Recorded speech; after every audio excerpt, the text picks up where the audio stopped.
নমস্কার, শেয়ারবাজ থেকে আমি শাশ্বত মিত্র। আমার এডুকেশনাল চ্যানেলে আপনাদের সবাইকে স্বাগত। আজকে 2025-এর শেষ দিন, কাল থেকে 2026। তাই আজকের এই ভিডিওতে আপনাদের সকলকে 2026-এর জন্য অনেক অনেক অভিনন্দন। ভালো থাকুন সবাই। মা বলতেন যে ভালো থাকাটাই সব থেকে, কীরম থাকুন যাই থাকুন সব মিলিয়ে ভালো থাকা। ভালো থাকা বলতে যে আপনার আশেপাশের লোকজন, আপনি সব মিলিয়ে যে যেরম আছে কেউ যেন অসুবিধায় না পড়ে, কষ্টে না থাকে, আর সব কিছু মিলিয়ে ভালোভাবে চলে যাক। এই বছরের থেকে আর একটু ভালো হোক, এবছরে যা করেছেন তার থেকে আরও ভালো হোক, আরও সুবৃদ্ধি ঘটুক, শেয়ার বাজারে আপনাদের ইনভেস্টমেন্ট আরও ওয়েলথ ক্রিয়েট করুক, এই আশা রেখে এই ভিডিওটা শুরু করছি। ভিডিও শুরুর প্রথমেই আপনাদের কাছে করজোরে একটা অনুরোধ রাখবো। একটা খবর আমাকে খুব বিচলিত করেছে, আপনাদেরকে বলবো যে দেখবেন 3 দিন আগে একজন আর্মি অফিসারের ছেলে যে নর্থ ইস্টে থাকে, অ্যাঞ্জেল চাকমা, তাকে দেরাদুনে একটা কথার বার্তার মধ্যে গণ্ডগোল হওয়াতে তাকে মারা হয়েছে। তো ব্যাপারটা কি, আমরা যারা এই শহরে থাকি, বড় বড় শহর এইসব জায়গায় থাকি, তাদের আমরা সবাই এটা দেখবেন একটা অভ্যেস আছে আমাদের, মানুষের মুখ নিয়ে একটু কথা বলবার। যে চাইনিজ, এই কথাটা তাকে বলা হয়েছিল। সে বলেছিল, I am not a Chinese, I am Indian. সে ভারতের সঙ্গে একাত্ম হতে চায়, আমরা তাকে একাত্ম হতে দিতে চাই না। এটা কিন্তু খুবই খারাপ। দে আর মোর ইন্ডিয়ান দ্যান আস, আমার মনে হয়। তারা ভারতকে নিজের ভূমিই ভাবে। সুতরাং তাদেরকে এইভাবে আমরা চেষ্টা করি। এটাই আমাদের একটা অভ্যেস আছে, মানে কেউ কিছু মনে করবেন না, কাউকে আমি বলছি না, কিন্তু আমরা অনেক সময় বলে ফেলি, এই মুখটা দেখ একটু চাইনিজ মতো। হ্যাঁ, এই এটা যে যার মুখটা ওরকম, তার কাছে কতটা খারাপ, এটা একটু সবাই চিন্তা করবেন, চেষ্টা করবেন। আমাদের প্রথম থেকে আমরা যারা বড় হই, আমরা যারা বাড়ির বড়, তাদের বাচ্চাদের বোঝাতে যে এরমভাবে কাউকে যেন তার শরীরের কোনো একটা কীরম দেখতে বা অন্য কারোর সঙ্গে তার শরীরের মিল, সেটা নিয়ে কটাক্ষ না করতে। কারণ এটা আজকে একটা ঘটনা হয়তো আমরা বলতে পারি বিচ্ছিন্ন ঘটনা, কিন্তু যখন আমি একটা ইয়েতে দেখছিলাম, যখন আর্মি অফিসার বলছিলেন আমার ছেলেকে কেন এরম করা হলো, আমি তো এতদিন ধরে ভারতের সেবাই করছি, এবং সত্যি করে মনটা খুব খারাপ লাগলো। সাধারণত এইসব নিয়ে ভিডিও বলি না, কিন্তু এটা আমার মনে হলো এটা একটা সামাজিক দায়িত্ব আমাদের সবার, যে এটা একটু মনে রাখা যে না, এটা ঠিক নয়। প্রথম থেকে যদি আমরা বলি তাহলে হয়তো মনে থাকবে। এবং উত্তর পূর্ব ভারতের জন্য যে কতটা ইম্পর্টেন্ট তা তো আপনারা সবাই জানেন। সেই উত্তর পূর্বের মানুষ যদি নিজেদের থেকে, ভারতের থেকে নিজেদেরকে বিচ্ছিন্ন মনে করেন, সেটা আমাদের জন্যও ভালো নয়। এটা আমাদের সবাইকে বুঝতে হবে। আশা করি এই কথাটা সবাই একটু মনে রাখবেন। যাই হোক, ভিডিওটা শুরু করি। 2025-এর শেষ দিনটা মার্কেটে তো দারুণ গেল। আপনারা দেখলেন নিফটি প্রায় 200 পয়েন্ট ওপরে উঠে লাস্টে 60-70 পয়েন্টের কারেকশান হয়েছে। কিন্তু মোটের ওপর Reliance lead the way. Reliance lead করেছে। হাতি যখন চলে তখন তো মার্কেট চলবেই। আবার নতুন হাইয়ের কাছে, মানে নিজের যে পুরনো হাই তার কাছে 1575-এর ধারে কাছে রিলায়েন্স পৌঁছেছে। দেখা যাক যে রিলায়েন্সের এই ইয়েটা আরও পরবর্তীকালে কতটা যায়। মার্কেট আজকে 140-এর ওপর, যদি আমি জানি না লাস্টে কতই বন্ধ করেছে, একটু আগে আমি বেরিয়ে সম্ভবত 140-এর নিচেই বন্ধ করেছে, এখানে লাস্টে অনেকটা পড়ে গেছিলো। 140-এর ওপর বন্ধ করলে আমি খুশি হতাম। আপাতত 200টা সেই রেজিস্ট্যান্স রইল, এবং এর পরে 325।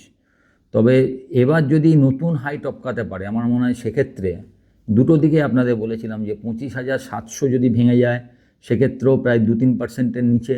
আবার একইভাবে 26,350-এর ওপরে যদি নিফটি চলে, বা 332, যেটা আমার বহুদিনের লাস্ট রেজিস্ট্যান্স, তার উপরে যদি নিফটি বন্ধ করতে পারে দুদিন, তাহলে আমার মনে হয় মার্কেট একটা 700 থেকে 1000 পয়েন্ট আপমুভের জন্য তৈরি থাকবে।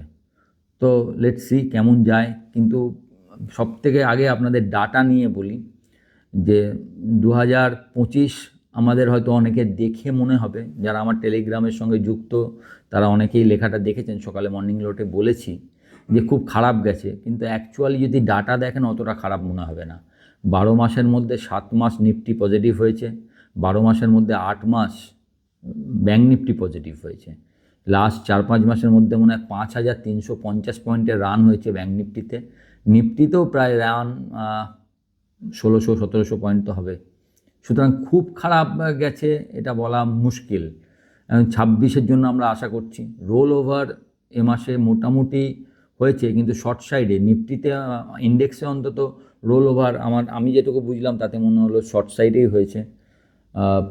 রোল ওভার মোটামুটি একটু হালকা আছে মার্কেট, একটু হালকা মার্কেট থাকা খুব একটা খারাপ কিছু নয়। এফআইআই ডিসেম্বরে তাদের সেলিং বাড়িয়েছে, এটা তো আপনারা সবাই দেখেছেন, আমরাও দেখেছি। এবং ইন্ডেক্সে যে তাদের কোনো ইন্টারেস্টই নেই, এটা এফআইআই থেকে আপনি বুঝতে পারছেন। এই নিয়ে 3বার 10%-এর নিচে লং পজিশানে এফআইআই মাসে শুরু করলো। FII index long position is 8.8%, below 10% for 3 months in this ইয়ার। এটা মানে একেবারেই কি বলবো, মানে এরম খুবই কম যায় এত লো পজিশানে এফআইআই শুরু করা। মানে এফআইআই কোনো কারণেই ইন্ডেক্স নিতে চাইছে না, এরম একটা ব্যাপার। এটা একটা। আবার অন্য দিক দিয়ে আপনাদের বলে দিই, জানুয়ারি মাস লাস্ট 6 বছরে একবারও পজিটিভ হয়নি।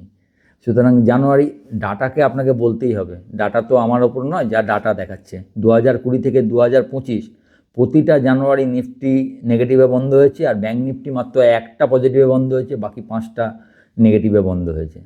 এটা আপনাদের মনে রাখতে হবে। এই জানুয়ারি, এখন ব্যাপার হচ্ছে ফেব্রুয়ারি মাসে যেহেতু বাজেট থাকে, তাই হয়তো জানুয়ারি মাসে লোকে একটু ভয় পায়, মানে কি পজিশান হবে না হবে, বাজেটে কিছু আসছে কি না। আপনাদের মনে থাকবে 2025-এ আমাদের একটা ভয় ছিল, এবার এসটিডির রেট বাড়তে পারে বা ক্যাপিটাল গেইন ট্যাক্স বাড়তে পারে, এইসব কথা খুব বাজারে চাউর হয়েছিল, সেখান থেকে মার্কেটটা পড়েছিল। তো এই টেনশানগুলো থাকে বাজারের, যে কি হবে, বাজেটে কি করবে, এবং সেখান থেকে হয়তো জানুয়ারি মাসটা ভালো যায় না।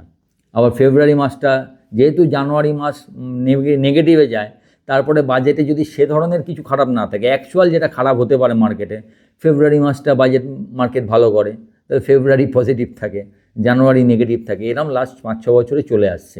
দেখা যাক, আজকের প্রথম দিনের শুরুটা তো আমাদের আশা জাগালো যে এবছরের জানুয়ারিটা আমরা হয়তো অন্য কিছু দেখতে পারি বলে। তো লেটস হোপ যে এরম কিছুই দেখব। আরামকো স্টেক নেবে বলে আপনি দেখেছেন আজকে বিপিসিএল, এইচপিসিএল এগুলো সব ভালো চলেছে। ক্রুডের দামও বহুদিন ধরে কম আছে। আরেকটা ব্যাপারে আপনাদের আরেকবার বলে দেবো, আমি আগেও লিখেছি, এখানেও দেখবেন সকালবেলাতেও লিখেছি, আরেকবার বলে দিই, সিলভার যে ধরনের ভোলাটিলিটি দেখাচ্ছে তা কিন্তু খুব চিন্তার মানে যারা ট্রেড করে। কারণ পরশুদিন 15% নিচে, গতকাল 10%, গতকাল আবার ওখান থেকে প্রায় 15% ওপরেই, $70 থেকে $80। ইন্ডিয়ান মার্কেটে সব থেকে বেশি বেড়েছে একদিনে, 27,000 টাকা। আবার আজকে 10% নিচে। তাহলে মানে এই ভোলাটিলিটি কিন্তু স্বাভাবিক ভোলাটিলিটি নয়। সাধারণত দেখবেন যখন যে কোনো মার্কেটে, শুধু সিলভার বলে নয়, কমোডিটি বলুন, কারেন্সি বলুন, কিংবা আমাদের ইকুইটি মার্কেট বলুন, মার্কেট যখন বটম বা টপ করে তখন সাধারণত এই ধরনের ভোলাটিলিটি হয়। তার মানে আমি এটা বলছি না যে এটা কালকেই হয়তো সিলভার আবার তার টপের ওপরে যাচ্ছে, কিন্তু এইটা একটা মোস্ট অফ দ্য টাইম এত ভোলাটিলিটি তার টপ বা বটমকে কনফার্ম করে। সুতরাং স্বাভাবিকভাবে আপনারা একটু সাবধান থাকবেন সিলভারে কাজ করার ক্ষেত্রে। তার মানে এই নয় যে কমোডিটিটা টানা 1 বছর ধরে টানা চলে যাচ্ছে, 2-3 দিনের ভোলাটিলিটিতেই আমি বলে দেবো যে না, এখানেই সব কিছু করে নেওয়া উচিত, বেচে দেওয়া উচিত বা কিনে নেওয়া উচিত, সেরকম কিছু নয়। এটা কোনো কল নয়, এটা জাস্ট আপনাদের সাবধান। সাধারণত প্যাটার্ন দেখে যেটা মনে হচ্ছে সেটাই আপনাদেরকে বললাম, বাকিটা আপনাদের উপর। মার্কেট এমনি ঠিক আছে, বহু স্টক আজকে, মেটালের স্টকগুলো একটু সামান্য একটু ছিল, মেটাল স্টকে একটু সাবধানও থাকবেন স্টিল ছাড়া, কারণ স্টিল দেখবেন এটা চলেনি, এবং আজকে স্টিলের ওপর কিছু ডিউটি লাগিয়েছে, মানে বাইরে থেকে স্টিল আমদানির ওপর ডিউটি লাগানো হয়। আজকে স্টিল স্টকগুলো দেখবেন জেএসডব্লিউ, টাটা স্টিল সবই চলেছে, সব ওপরেই খুলেছে এবং সেগুলো চলেছে। কিন্তু বাকি মেটাল স্টকে একটু যেন সাবধান থাকার মনে হচ্ছে, কারণ যে ধরনের রান এই মেটাল স্টকগুলো দেখেছে, আমি বলছি না এখানেই শেষ হয়ে গেছে, কিন্তু সাবধান হওয়ার সময় এসছে। আমি আগেও 2 দিন আগেও এই কথা বলেছি, আজও আরেকবার আপনাদের বললাম যে অবশ্যই ইউ ক্যান রাইট, আপনি যে কোনো চলন্ত গাড়িতে উঠতে পারেন যদি আপনি জানেন যে কোথায় কি দেখলে আমাকে নেমে পড়তে হবে। মানে আপনার স্টপ লস যদি ঠিকঠাক থাকে বা হেজ পজিশন যদি থাকে, আপনি অবশ্যই এখনও যদি মেটাল চলে, কেউ তো জানে না যে মেটাল এখানে যেরকম কপার টানা 6 দিন ধরে নতুন হাই করছে। তো এবং কোথা থেকে কোথায় গেছে আপনি বলুন, $1300 হাই করেছে। কোথা থেকে?